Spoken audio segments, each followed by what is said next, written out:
dando continuidade então ao estudo deste livro Violetas na Janela. É um livro que desde que eu frequento o Centro Espírita, e já lá vão mais de 20 anos, que sempre ouvi falar.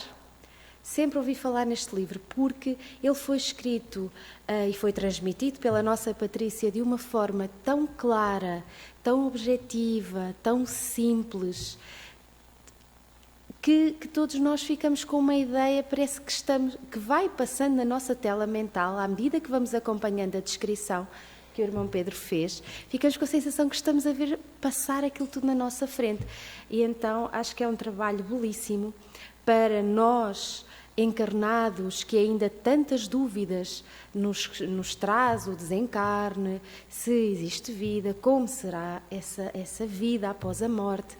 Então ela vem clarificar de uma forma maravilhosa, com o objetivo, e vamos percebendo isso ao longo do livro, que quanto mais instruídos, esclarecidos, preparados nós estivermos para a chegada desse momento inevitável, melhor vamos fazer a transição para a vida espiritual e melhor vamos nos sentir também do lado de lá. Então, num pequeno resumo, as violetas não só enfeitaram a janela do meu quarto, mas também a do mundo novo que defrontava à minha frente. O amor permanecia além do tempo e do espaço. Este livro foi escrito em 1992. Patrícia era sobrinha da médium e tinha uma grande afinidade. Desencarnou, como vimos, aos 19 anos, vítima de uma doença súbita, um aneurisma. A vida continua e é sobre esta particularidade, o prosseguimento, que ela vem amorosamente narrar-nos, legando novos conhecimentos. Patrícia era uma rapariga linda, alta, magra, loira, com cabelos encaracolados compridos e olhos azuis. Tinha um sorriso alegre, franco e delicado. Era espírita, inteligente e estudiosa. Como é agradável a morte do corpo nos surpreender com a consciência tranquila, sem erros, vícios e com conhecimentos da vida espiritual. Quem o diz é António Carlos, amigo de Patrícia e amigo da família, que assina o prefácio do livro. Nos primeiros capítulos, como tivemos a oportunidade de ver anteriormente, é-nos descrito o seu despertar no mundo espiritual, a ligação aos familiares terrenos, as sensações físicas e emocionais, o auxílio espiritual que mereceu, o reencontro com a sua avó, a importância de ser espírita e do preparo prévio para os acontecimentos, o conhecimento, aceitação, compreensão e reabilitação. A vida e o ambiente na colónia de São Sebastião. No capítulo 8, no seguimento do anterior, vamos perceber e conhecer a colónia que recebeu Patrícia. A colónia fica no espaço espiritual acima da sua cidade terrena. Ela passeou com Frederico pela colónia num aerobus. É um meio de transporte coletivo, uma mistura de avião com autocarro que não faz barulho nem poluição e é muito confortável. Se algum de vós vir o filme O Nosso Lar, lá podemos ver algumas imagens. É um misto entre autocarro e avião que vai flutuando e levando os espíritos aonde eles necessitam. Ela recebeu bónus hora em forma de momentos de lazer. Um estímulo do prémio pelo seu trabalho para que mantenham a motivação. Situação transitória, dado que mais à frente o farão apenas por amor. O bónus hora, tanta vez falado, sabemos que é uma situação transitória, para que possam reuni-los para poder dispensar noutras situações. Mas mais tarde sabemos que os bónus hora deixarão de existir quando nós formos espíritos extremamente evoluídos. Faremos o bem desinteressadamente, apenas pelo bem. Ela visitava frequentemente bibliotecas muito completas e bonitas, adaptadas ao setor da colónia em que estavam inseridas. Sempre a instrução, sempre o aprendizado, a evolução está presente constantemente neste género de colónias. Os livros estão sempre novos, diz-nos ela, como todas as visualizações ou materializações do plano espiritual ou astral são de energia psíquica, eles não envelhecem. Portanto, o conceito de materialismo, de densidade, de uso, lá é diferente. As coisas existem, mas são feitas de uma matéria muito mais sutil. Grande parte dos livros os encarnados também dispõem para ler, principalmente os livros espíritas. Olhem que interessante. Os ensinamentos são para os dois planos da vida. Quantas vezes nós nas palestras temos, quantas vezes? Sempre, espíritos desencarnados também a assistir. Os momentos, os ensinamentos importantes não se perdem, devem ser divulgados pelo maior número de pessoas possível, encarnados ou desencarnados. Então esses ensinamentos são aproveitados. Eu não diria que sejam levados para o plano espiritual, porque muito provavelmente muitos vieram foi de lá para cá e não daqui para lá. Mas tudo é aproveitado para aprenderem cada vez mais. Procurei um livro e não encontrei. O bibliotecário gentilmente me disse: Patrícia, a colónia de estudo tem este livro. Quer que peça para você? Quero. Quando volto para apanhá-lo? Ora, espera uns minutos que estará aqui. Por um aparelho parecido com o moderno fax, fez o pedido. 10 minutos depois, pelo mesmo aparelho, recebeu o livro que queria. Puxa, exclamei admirada. Não é uma maravilha? Falou entusiasmado o trabalhador da biblioteca. Dispomos de muitos recursos. Recebemos o livro pela desintegração e aglutinação. Não duvido que daqui a alguns anos os encarnados possam dispor desta comunidade. Portanto, tudo mais evoluído do que aqui na Terra. Mas o progresso aqui chegará também. Existem salas próprias adaptadas aos estudos, aprendizados que ali são realizados, bem como ao tipo de pesquisa.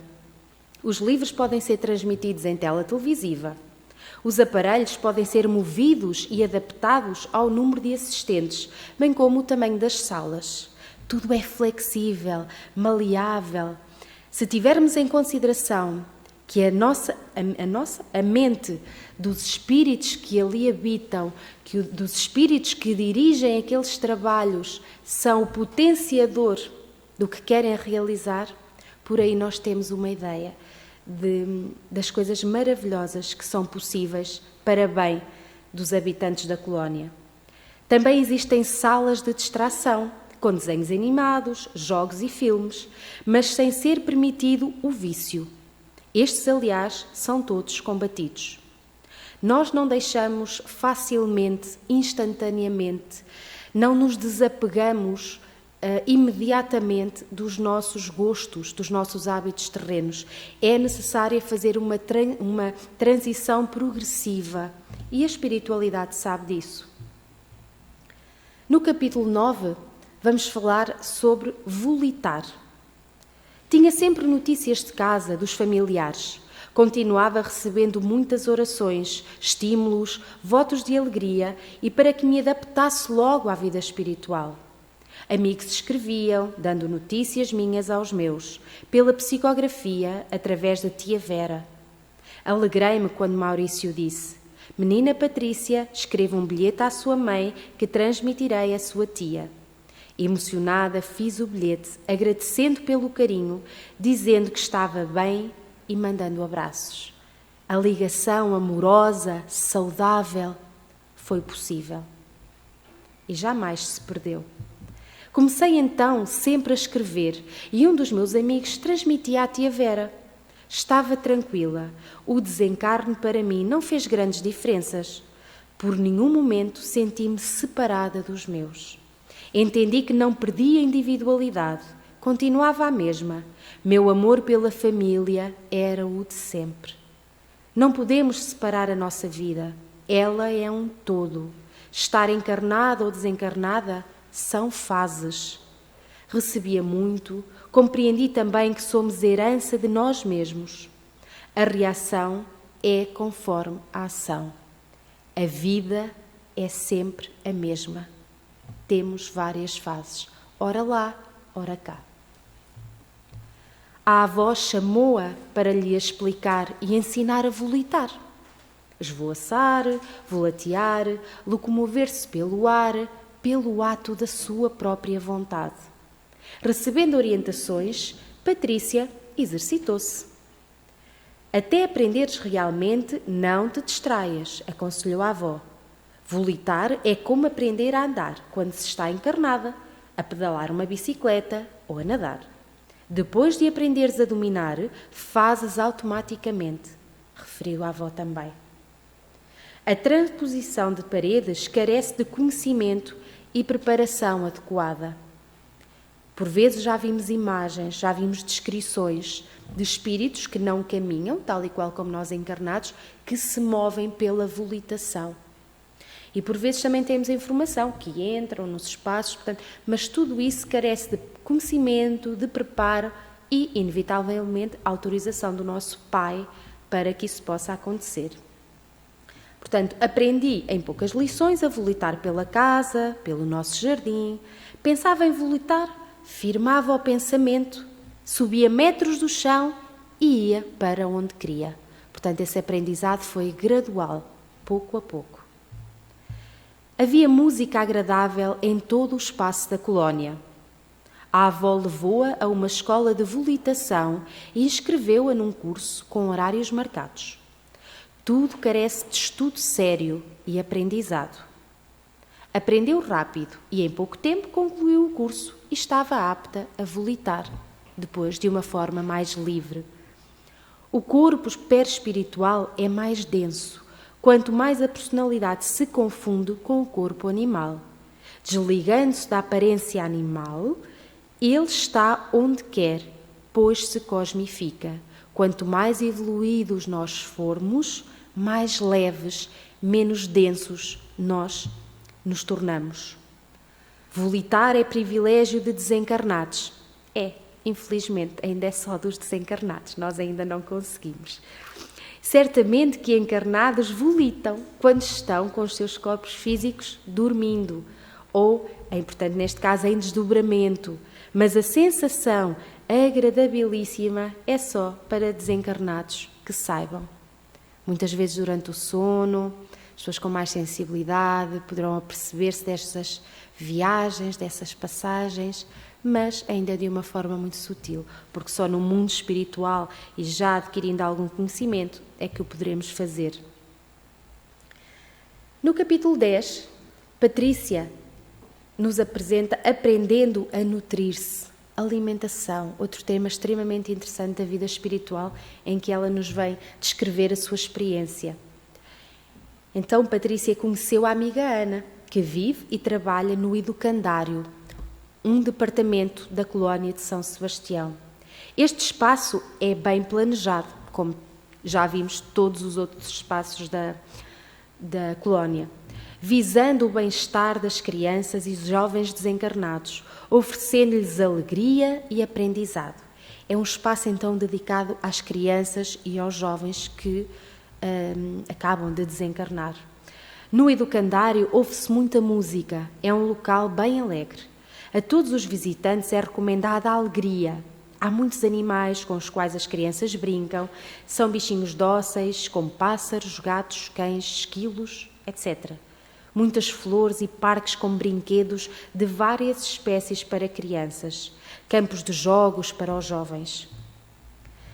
Sentem falta dos seus familiares e dos seus lares na medida da sua idade, do seu entendimento e da forma como a sua família reagiu à sua partida. A alegria e a disciplina com amor é uma constante. Todos compreendemos que não é um processo fácil nem para o espírito, nem para a família. É um processo muito delicado. Mas o facto de haver este amor, esta alegria, esta ajuda especializada para o momento, é uma ajuda inestimável para estas crianças e para estes jovens quando chegam à colónia. E vemos também como é fundamental o conhecimento, o preparo, a ajuda de alguma forma que os familiares possam dar. Procuramos atendê-los dentro do limite justo. Muitos querem um brinquedo preferido. Isso é fácil. Os instrutores plasmam e eles têm o seu brinquedo, através do pensamento. Doces, gelados são distribuídos, mas na medida certa. Assim, aprendem que devemos nos nutrir de alimentos sádios, tudo equilibrado, tudo progressivo. A alimentação de um adulto é mais um exercício de prazer do que de nutrição. Quantas vezes nós nos alimentamos pelo prazer de saborearmos os alimentos que ingerimos e não pensamos no principal, que é o seu valor nutritivo, se é aquilo que devemos ou não comer. Todos os nossos vícios são necessidades moderadas do corpo, que potencializamos para termos sensações e prazeres. A criança procura o alimento só quando o necessita. Ainda não deturpou suas necessidades e, como no astral não há perda de energia, não há busca de alimentos. Portanto, lá alimentam-se menos alguns, como depois vamos ver mais à frente, já nem isso. Portanto, o amigo Maurício já não se alimentava, apenas tirava as energias que necessitava do sol, do ar e da natureza. Patrícia ainda sentia necessidade de alimentos. Nutria-me de frutas, caldos de ervas, doces, pães, tudo baseado em vegetais. Não se mata animais para se alimentar. Gostava muito de tomar água.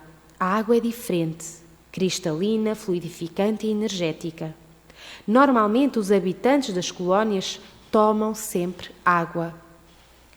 Patrícia matriculou-se num curso que ensinava a alimentar-se através dos fluidos existentes na natureza. Demorou bastante tempo para concluí-lo, mas aos poucos foi atenuando os hábitos e sensações trazidos da vida terrena. Também passou a dormir menos, deixou de sentir essa necessidade. O efeito das necessidades físicas ia sendo paulatinamente atenuado. No capítulo 11, vamos ver o relato de 3 amigas, relatos impressionantes, para que possamos depois comparar, ver como todos nós vivemos situações diferentes. Nas horas de lazer, é costume visitar amigos e parentes por aqui. Gostamos de nos reunir e conversar. O assunto preferido entre familiares são os parentes. Falamos a respeito dos entes queridos, desencarnados, que não estão bem, e sobre os parentes encarnados. Trocam-se ideias e ajuda. Dona Amélia, relatos de um desencarno sofrido, originado pelo cancro, uma das amigas que conversou com Patrícia.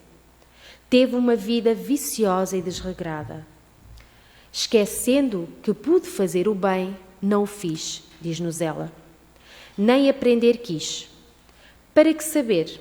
Dizia sempre, depois de morta, aprendo. Isto se tiver continuação a vida.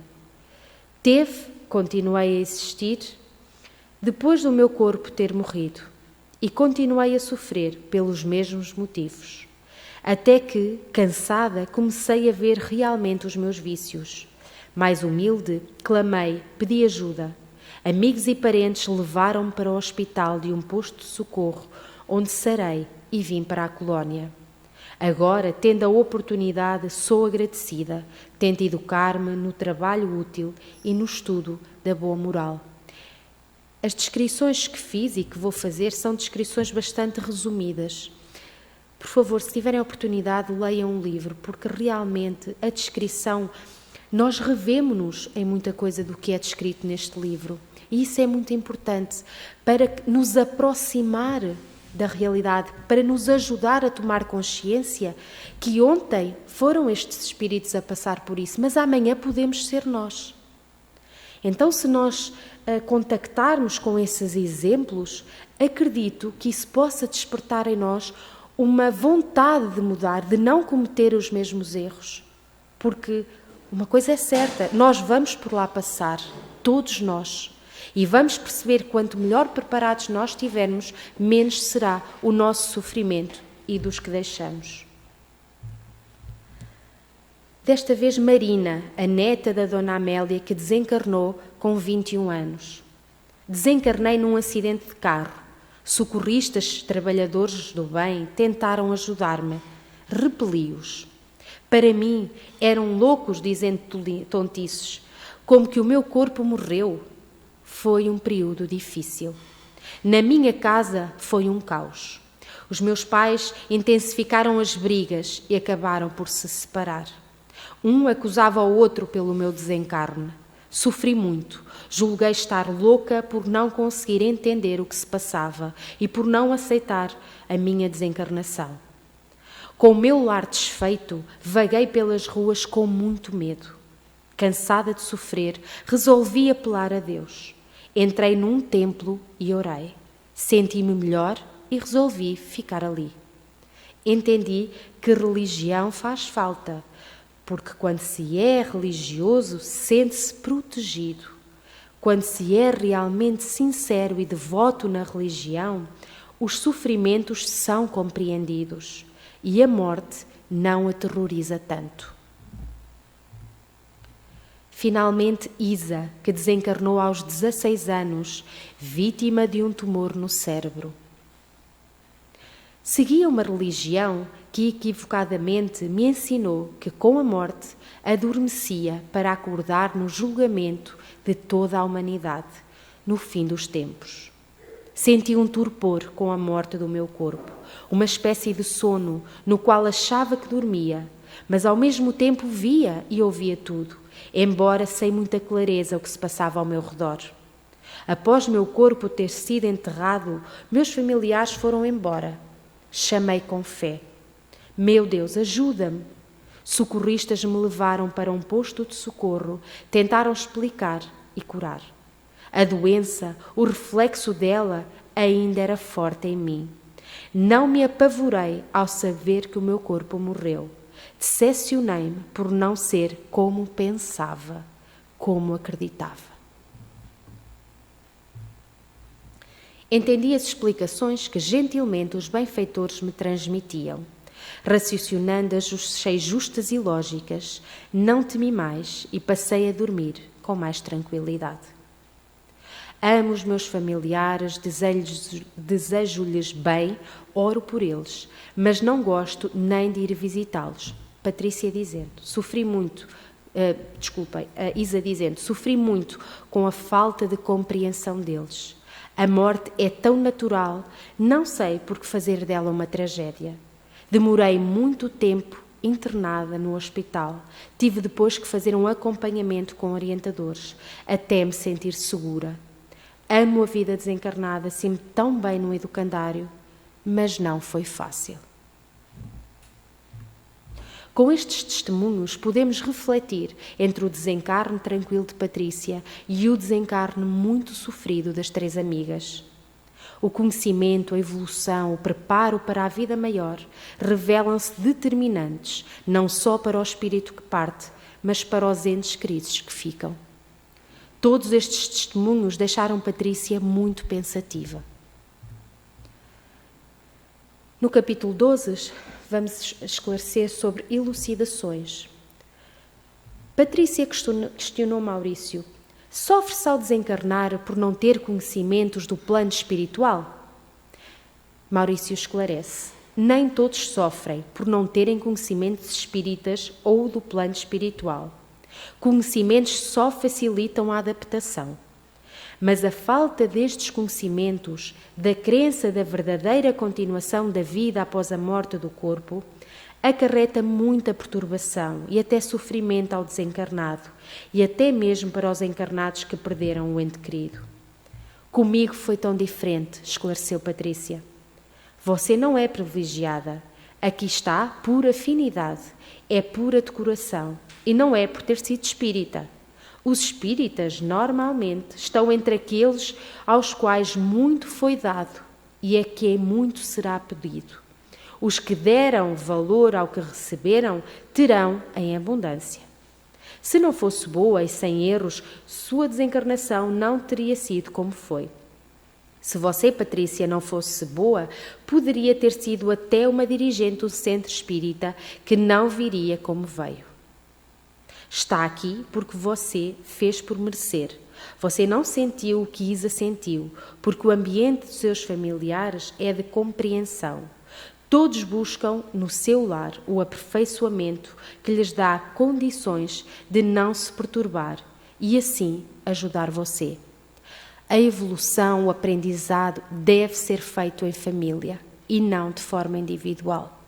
Como seria bom se em família todos falássemos a mesma linguagem, sentíssemos, procurássemos as mesmas coisas da mesma forma.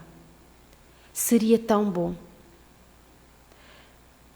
A Patrícia teve a sorte de ter um lar em que os pais partilhavam dos mesmos conhecimentos, dos mesmos sentimentos, dos mesmos propósitos. E isso foi fundamental.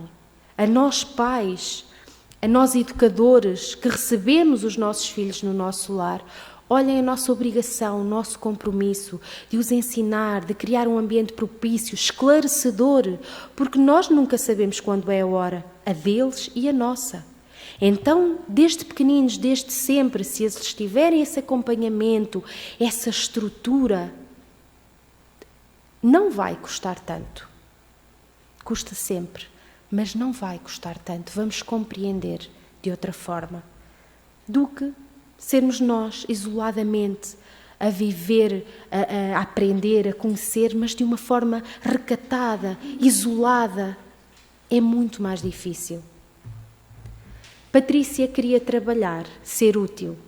Maurício convidou-a a ensinar adultos a ler e a escrever, o que ela aceitou de imediato. Sentia-se feliz por poder partilhar os seus conhecimentos.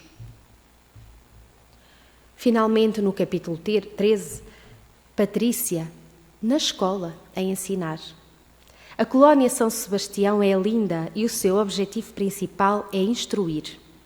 As escolas são sempre grandes e acolhedoras. Existem vários cursos para ensinar, como o viver desencarnado, como os que fez Patrícia de volitação e alimentação. Mas o ensino principal é o Evangelho e a moral cristã. São as bases, são as raízes que precisam estar bem claras e bem firmes em nós.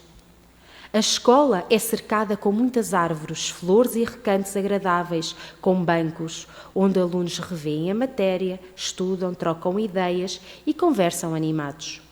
É tudo bem organizado e as salas adaptadas. Minha classe tinha 12 alunos, senhores e senhoras, pessoas simples, quietas e tímidas. Iniciei a aula.